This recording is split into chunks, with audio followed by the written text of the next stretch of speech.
banking industry's relationship with the fintech startup community continues to evolve. Fintechs are now viewed as potential collaborators rather than competitors, and banks are experimenting with new technologies, including blockchain, to find out how they can help improve efficiencies. But how much is hype? And to what extent can these new technologies help revolutionise transaction services?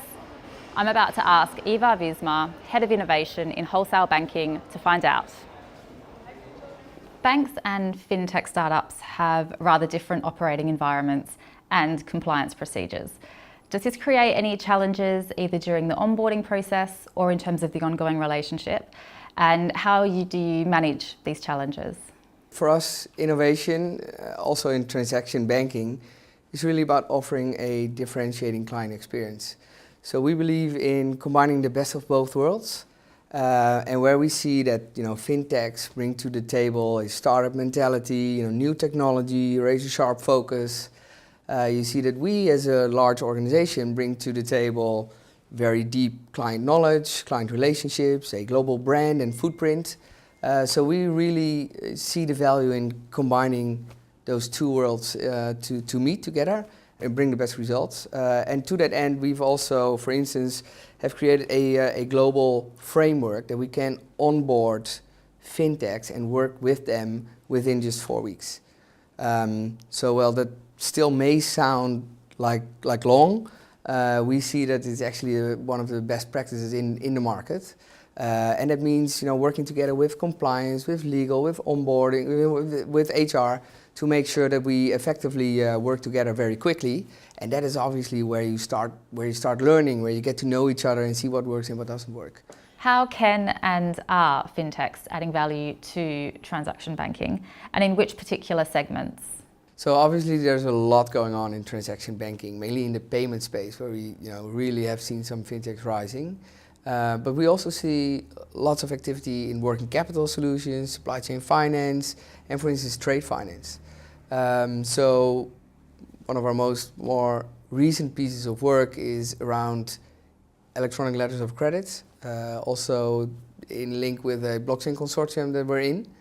And then obviously we also have more of our own homegrown innovations that are already in the market, like virtual cash management on the wholesale banking side. But we also have Yolt, which is a payments aggregator currently tested and piloting in the UK. And then Payconic, which is a new way of payments, already rolled out in Belgium and now extending to the Netherlands as well. So definitely a lot of activity in that space.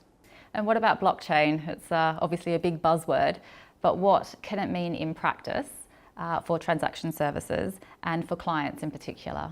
We feel that blockchain is really foundational technology, right? So I think that we, just like the internet, for instance, we may see one single or two single use cases for quite a long time. But over time, I'm convinced that it will change the infrastructure of financial services, and that we will also see much newer things that we cannot imagine yet, new business models that ultimately will thrive on this new foundation. Just like we have seen with the internet, right? We were stuck with email for I don't know how long, maybe 7 or 8 years, maybe even longer actually, before we saw all these new business models rise. So I think currently what we see is that many aspects of blockchain use cases are very focused, which they should be, to bring real added value and move on that path towards production. And many of them are focused on efficiencies. So if you look outside payments in post-trade, trade finance, where we're working on different things. So many of those will maybe not in the beginning be visible to our clients, but they will lead to better security, cost efficiencies. I think the additional use cases and business models that we don't know now will take a bit longer before we see them. But to me that's also linked to the fact that blockchain is now a buzzword and a hype, but when you actually use applications or functionalities that are built on the blockchain and that depend on that technology, as a user, you may not even see it, right? I know ING is part of the R3 consortium, which is building a distributed ledger platform. What's some of the latest work it's been doing in relation to transaction services? So one of the things that we're working on now is related to trade finance, open account trade for SMEs and mid-corporates, which I think is very promising. To me, it's an underserved market where we see more transactions happening on open trade.